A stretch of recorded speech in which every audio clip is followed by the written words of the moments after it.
할렐루야. 네, 이렇게 또 함께 말씀 나눌 수 있는 시간이 있어서 너무 감사한 것 같습니다. 오늘 말씀은 이제 지난달에 제가 했던 말씀에 쭉 이어서 하고 있는데요.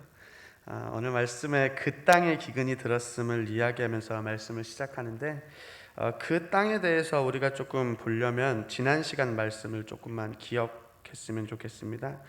그래서 우리가 지금 읽은 10절 전반부, 이제 1절부터 10절 사이에 보면 하나님께서 아브라함을 갈대아 우르에서 그리고 하란에서 부르셔서 지금 약속하신 가나안 땅으로 가게 하시고, 그곳에 도착해 하나님께 예배하는 장면, 그 예배하는 순간이 기록되어져 있습니다.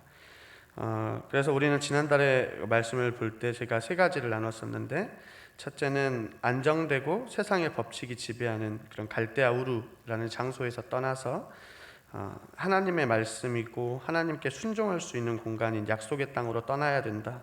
그 둘째는 믿음으로 순종했을 때 하나님께서 그 삶을 책임지시고 진정한 복을 주시겠다라고 말씀하시는 것. 마지막으로 셋째는 그 모든 역사를 하나님께서 전적으로 주관하시고 그날 말씀대로 이루신다는 것이었습니다. 그렇고 이제 오늘 말씀으로 넘어오는데요. 근데 조금 저는 말씀을 읽으면서 조금 당혹스러운 때가 있는 것 같습니다. 오늘의 말씀 같은 때가 그런데요. 이제 그렇게 하나님께 아브라함이 감사했고 예배했더라. 그리고 나서 그 다음 10절에 들어가는데 10절의 시작이 그 땅에 기근이 들었으므로로 시작을 합니다. 아브라함이 다른 것을 한 게 아니고 하나님의 말씀에 순종했습니다. 아브라함이 자기가 안정적인 삶을 살아가고 있는 공간을 버리고 그곳에 있는 모든 것들을 다 내려놓고 자기 가족들을 데리고 하나님의 말씀에 순종한다라는 이름으로 그 먼 길을 걸어서 왔습니다. 중간에 힘든 일, 어려운 일 다 겪고 약속의 땅에 들어왔으면 이제 저희가 생각할 수 있는 생각은 이제 하나님의 약속의 땅에 들어왔으니까 그 다음부터 아브라함이 복받는 내용이 나오지 않을까? 저는 그렇게 생각하고 성경을 봤던 것 같습니다. 그래서 이제 하나님께서 아브라함에게 어떻게 복을 주시고 아브라함이 얼마나 커질지 하나님께서 약속하셨던 그것들을 하나님이 어떻게 이루어 가실까가 나오지 않을까라고 생각하고 그 다음 절을 읽는데, 그 다음 절의 시작이 그 땅에 기근이 들었음이라 라고 이야기합니다. 조금 당혹스럽죠. 근데 그 기근이 그냥 기근도 아닌 것 같습니다. 왜냐하면 창세기 26장으로 넘어가면 이삭의 때에 또 한 번 기근이 나타나는데요. 그때 이 오늘 말씀의 기근을 한 번 더 이야기합니다. 그때 이후에 또 이런 기근이, 그러니까 한 시간 차이로 하면 100년 정도, 저희 살면서도 요즘도 지금도 여름이 조금 더운데 100년에 한 번씩 찾아오는 폭염, 100년에 한 번씩 찾아오는 폭우, 100년에 한 번 오는 기근 하면 저희가 어떨 때 그런가요? 정말 이제까지는 없었던 그런 일들이 생겼을 때 그러는데, 오늘 말씀에 그 땅에 기근이 들었더라라고 하는 그 기근이 그 정도로 심했던 것 같습니다. 그렇기 때문에 26장에서 또 한 번의 큰 기근이 일어나는데, 100년 정도 뒤에 그 기근이 일어나는데 그때 오늘의 말씀에 기근을 언급합니다. 그렇게 해서 문제는, 저희가 조금 당혹스럽고 이 문제는 이 기근이 하나님의 말씀에 순종한 아브라함이 그 약속에 땅에 들어와서 처음 받은 상황이라는 거죠. 첫 순간에 이러한 기근이 드러납니다. 그러면 우리는 이럴 때, 저도 이 말씀을 읽으면서 제가 들었던 건 하나님이 도대체 왜 그러셨을까라는 질문이었던 것 같습니다. 아마 아브라함 역시도 그랬을 겁니다. 주님 왜요? 라는 질문이 아마 절로 생겼을 것 같습니다. 그런데 우리가 오늘 기억해야 할 것은 하나님의 백성에게도, 그리고 하나님의 말씀에 순종하는 우리에게도 이런 고난의 상황과 시험의 상황은 언제든지 찾아온다는 것입니다. 아니, 조금 더 정확하게 이야기하면 그 시험은, 그리고 이 고난의 시간은 반드시 우리에게 필요한 시간이라는 것입니다. 왜 그런지 오늘 말씀을 통해서 우리가 조금 나눠봤으면 좋겠습니다. 저희가 성경을 조금만 더 여유롭게 살펴보면 이러한 상황들은 충분히 어렵지 않게 볼 수 있는 것 같습니다. 욥의 상황이 그러했습니다. 욥에게 자녀들이 사라지고 모든 가졌던 그 많은 재산들을 빼앗기고, 그리고 자신의 건강을 잃고 친구들이 욥을 향해서 손가락질합니다. 욥이 딱히 무언가를 잘못해서라기 했다기보다는 그냥 욥에게 주어졌던 상황이었습니다. 모세도 애굽의 왕자로 있었던 40년 동안에는 하나님께서 부르지 않으시다가 모세를 애굽 광야로 40년을 모시고는 그 40년 뒤에 모세를 부르시죠. 그리고 다윗이 그렇습니다. 다윗은 그냥 목동이었는데 갑자기 사무엘이 찾아와서 기름을 붓습니다. 다윗이 어디 가가지고 저 왕하겠습니다라고 이야기하지 않았지만 하나님께서 다윗에게 사무엘을 보내시고 그 다윗에게 기름 부으시죠. 그런데 이처럼 하나님께서 선택하신 사람들, 그리고 하나님의 명령에 순종하는 사람들에게도 이처럼 고난의 시간이 주어진다는 것입니다. 그렇다면 왜 그런지 우리가 한번 알아봤으면 좋겠는데요, 그것은 그때에서야 우리가 무엇을 의지하고 있는지 정확하게 알 수 있기 때문입니다. 지난 말씀을 생각해 보면 아브라함의 모습은 믿음이 있어 보입니다. 아니, 분명히 믿음이 있었습니다. 그러니까 그 길을 걸어왔겠죠. 그러니까 하나님의 말씀대로 따라서 순종해서 왔겠죠. 하지만 그 믿음은 이제 시작하고 작고 연약했던 것 같습니다. 왜 그러하냐면 오늘 기근의 문제가 주어졌을 때 아브라함의 선택이 하나님께 묻는 과정이 없이 애굽으로 그대로 내려가는 선택을 했기 때문입니다. 그런데 아마 이것은 아브라함에게 주어진 상황만은 아닐 것입니다. 우리의 믿음도 한번 돌아보셨으면 좋겠습니다. 저희 모두가 다 마찬가지이겠지만 저희가 상황이 좋을 때, 괜찮을 때에는 저희가 항상 하나님 앞에 고백합니다. 하나님이 우리의 주인이시고 세상의 주인이시고 하나님의 말씀대로 살겠습니다. 하나님, 제가 그렇게 하겠습니다 라고 저희가 고백합니다. 하지만 우리에게 어려운 상황, 오늘 기근과 같은 고난이 닥쳤을 때 우리의 모습이 어떠한지 한번 돌아보셨으면 좋겠습니다.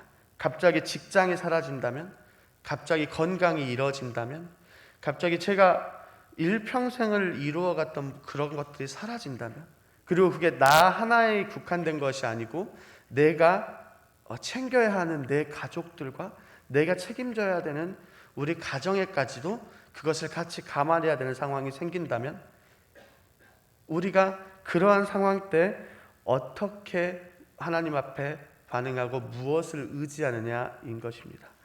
아브라함은 분명히 하나님에 대한 믿음을 가지고 그 말씀대로 순종했지만 고난의 시간에 닥쳤을 때 아브라함이 아직까지 믿었던 것은 하나님보다는 자신이 생각하는 조금 더 좋은 방향이었던 것 같습니다. 그렇기 때문에 아브라함은 오늘 그 상황 가운데에서 하나님께 묻고 하나님께 구하기보다는 애굽을 향해서 가족들과 함께 내려가게 됩니다. 10절인데요. 제가 읽어드리겠습니다. 그 땅에 기근이 들었으므로 아브라함이 애굽에 거류하려고 그리로 내려갔으니 이는 그 땅에 기근이 심하였더라. 네, 아브라함은 어떻게 보면 지혜로운 선택을 합니다. 되게 인간적이고 합리적이고 똑똑하다라고 저는 생각했습니다. 왜냐하면 일단은 갈대아 우르로 안 돌아간 것만 해도 저는 대단했다라고 생각합니다. 우르로 그런 일이 있었으면 나 아내하고 다시 돌아갔을 수도, 위로 올라갔을 수도 있는데 일단 우르로는 안 갑니다. 그래서 하나님의 말씀 가운데서 밑으로 내려왔으니까 거기에는 있는 것 같습니다. 그리고 그 당시에 애굽, 이집트는 항상 나일강을 끼고 있기 때문에 어떠한 기근 가운데에서도 항상 먹을 것이 풍족한 도시이고, 그리고 어느 정도 큰 도시이기 때문에 그 당시에 남쪽에서는 가장 큰 도시였기 때문에 아브라함이 충분히 보호받고 가족들을 생활하고 보호할 수 있는 충분한 공간이었죠. 그렇기 때문에 아브라함의 선택은 아주 합리적이었고 나름대로의 이유도 있었습니다. 가족들도 챙겨야 했고요, 그 우르로 다시 돌아간 것도 아니고요, 어느 정도 타협점을 둘 수 있는 상황이었습니다. 하지만 이것을 시작으로 아브라함은요, 하나님께서 멈추시기 전까지 계속해서 하나님과 반대되는 선택을 하게 됩니다. 11절에 13절인데 제가 조금 길지만 읽어드리겠습니다. 그가 애굽에 가까이 이르렀을 때 그의 아내 사레에게 말하되 내가 알기에 그대는 아리따운 여인이라 애굽 사람이 그대를 볼 때에 이르기를 이는 그의 아내라 하여 나를 죽이고 그대는 살리리니 원하건대 그대는 나의 누이라 하라. 그러면 내가 그대로 말미암아 안전하고 내 목숨이 그대로 말미암아 보존되라 하니라. 아멘. 아브라함은 이제 인간적인 방법, 아브라함의 방법대로 해나가기 시작합니다. 그 문제를 풀어나가기 시작하죠. 아브라함이 이것을 이집트로 애굽으로 내려가면서 처음 이야기한 건 아니에요. 왜냐하면 이 이후에 20장 창세기 20장 말씀에 보면 또다시 아브라함이 이런 상황을 봉착하게 되는데, 그때에 보면 우르를 떠났을 때 하나님의 말씀을 따라서 이 땅으로 내려올 때, 약속의 땅으로 내려올 때 이미 사라와 함께 이야기했던 것으로 보여요. 왜냐하면 그때 이미 너는 아내라고 하지 말고 누이라고 해라 라고 이야기를 합니다. 그리고 실제로 사라는 아브라함의 이복 누이이기도 하죠.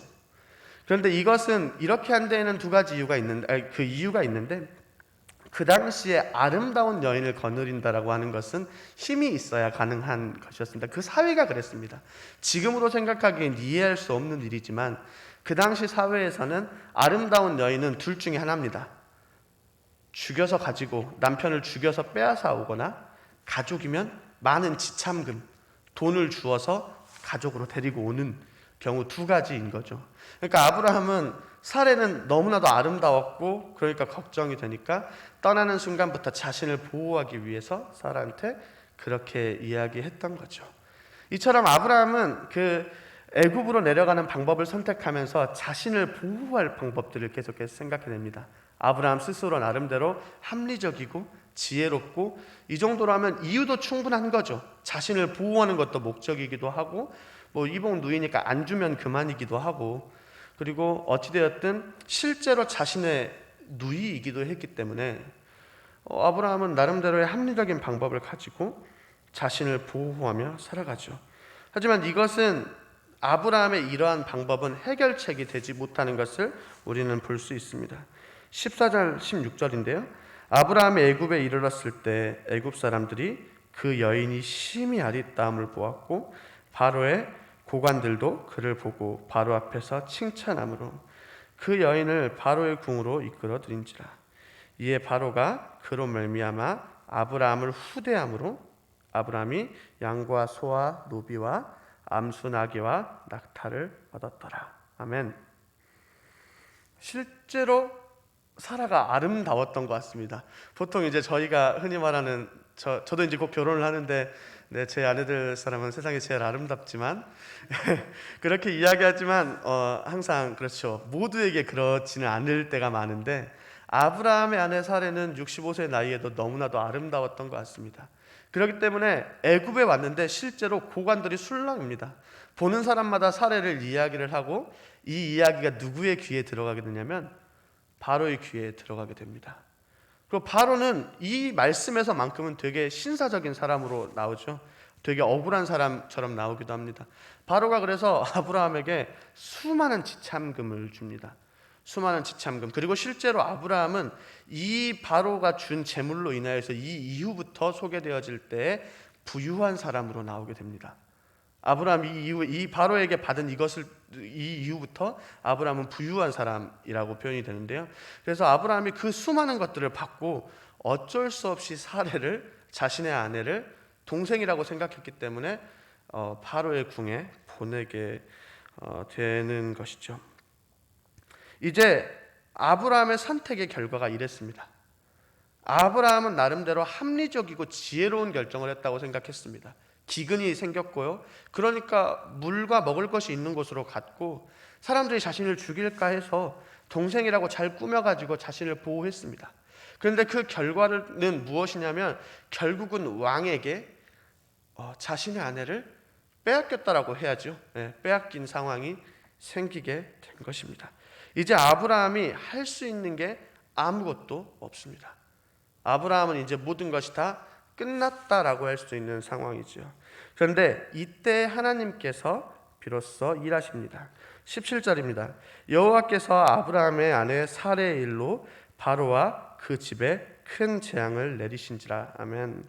무슨 재앙이 일어났는지는 알 수가 없습니다. 성경에 딱히 기록되어져 있지는 않습니다. 하지만 하나님께서 분명한 것은 아브라함의 아내 사레의 일로 바로의 집에 큰 재앙을 내리셨다는 것입니다. 그래서 하나님께서 개입하셨고 바로는 그 큰 재앙이 일어나면서 뭔가 잘못됐음을 파악하고 사라에게 물었겠죠. 그래서 이게 실은 동생이 아니고 아내였음을 알게 됩니다. 그리고 바로는 그 자리에서 바로 아브라함을 불러서 어찌하여 나에게 그렇게 했는지를 묻고 그 재산을 빼앗지도 않고 그냥 그대로 아브라함을 보냅니다. 이렇게만 보면 오늘 실은 말씀에서 제일 억울한 건 바로죠. 바로는 돈을 많이 주고 동생을, 아름다운 여인을 아내로 맞으려고 했을 뿐인데 돈은 돈대로 다 주고 재앙도 재앙대로 받고 그대로 보내는 상황입니다. 조금 당황스러운데, 근데 하나님께서 왜 바로의 집에 큰 재앙을 내리시면서까지 그렇게 급하게 하나님께서 하셨는가에 대해서는 그것은 단순하게 사례가 바로에게로 들어가는 것으로 끝나는 그런 문제가 아니었기 때문입니다. 왜냐하면 아브라함이 약속의 땅에서 잠깐 벗어나서 애굽으로 내려오는 문제, 그냥 자신의 아내를 동생이라고 거짓말하는 그런 아브라함의 나름대로의 선택과는 문제가 완전히 다른 이야기가 됩니다. 왜냐하면 하나님께서 아브라함에게 뭐라고 약속하셨냐면 너를 통해서, 내 태를 통해서, 사라를 통하여서 큰 민족을 이루고 그 민족을 뒤로 이어서 예수 그리스도가 이 땅에 오시게 되는 그 언약을 하나님께서 아브라함에게 하셨는데, 사라가 바로의 집에 들어가게 되어버리면, 그 집에 들어가게 되어버리면 그 약속마저도 어려움, 그러니까 그것이 보기에 충분히 이제 약속이 끝나는 것처럼 보일 수 있는 상황이 되었기 때문입니다. 그렇기 때문에 하나님께서 계속해서 아브라함의 연약한 부분에 대해서 보고 계시지만 하나님의 약속에 대한 부분에 대해서는 하나님께서 정확하게 일하시고, 그리고 그 약속의 부분에 대해서 하나님의 방법대로 그 문제를 해결해 나가십니다. 그렇기 때문에 아브라함의 선택과 그 결과와 별개로 하나님께서는요, 그 문제를, 바로의 집에 큰 재앙을 내리심으로 인하여서 그 문제를 해결하십니다. 그리고 사라를 아브라함에게 다시 데려다 놓으시고요, 그리고 그들이 그 땅에서 다시 약속의 땅으로 갈 수 있도록 하나님께서 이야기하시고 하나님께서 그 약속을 이루어 가십니다. 오늘 말씀을 통해서 하나님께서는 크게 세 가지를 이야기하고 저에게 나누기를 원하는데요. 첫째는 고난의 시간에 우리는 우리의 믿음을 확인할 수 있다라고 하는 것입니다. 저희가 항상 신앙생활을 해나가다 보면 반드시 찾아오는 시간이기도 한데요, 그 시간에 저희가 왜 하나님 저에게 이런 시간이 왔나라고 하기보다는 그 시간에 그러한 것들이 다가왔을 때 저희의 상태, 저희의 상황을 다시 한번 꼭 재점검하는 시간이었으면 좋겠습니다. 아브라함도 하나님의 말씀에 순종하는 모습들은 보였지만 하나님이 아브라함에게 그렇게 크지 않았던 것이죠. 그러니까 기근이라는 문제가 생겼을 때 하나님께 묻는 것이 아니라 그것만큼은 자신이 나름대로 방법을 선택했던 것 같습니다. 아마 이것은 우리에게도 동일할 것입니다. 성도님들의 삶은 어떠하신지 모르겠습니다. 저도 말씀을 준비하면서 끊임없이 제 자신을 돌아봤던 것 같습니다. 고난의 시간에 나는 무엇을 의지하고 무엇을 향해서 무엇으로 해결하려고 하고, 그리고 그 해결할 때 무엇으로 제가 안정감을 얻는지를 돌아보았던 것 같습니다.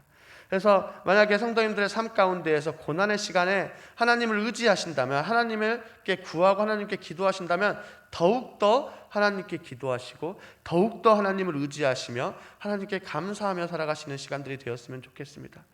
혹시 오늘 아브라함의 연약했던 모습처럼 조금 힘들고 저희 자신의 방법대로 해나가는 시간들이 있었다 하더라도 기억하셔야 될 것은, 일어나서 하나님께 구하셨을 때 하나님께서 언제든지 손 내미시며 하나님께서 언제든지 그 방법대로 이루어 가신다는 것을 기억하시고 항상 하나님께 돌아오시고 하나님께 구하는 시간들이었으면 좋겠습니다.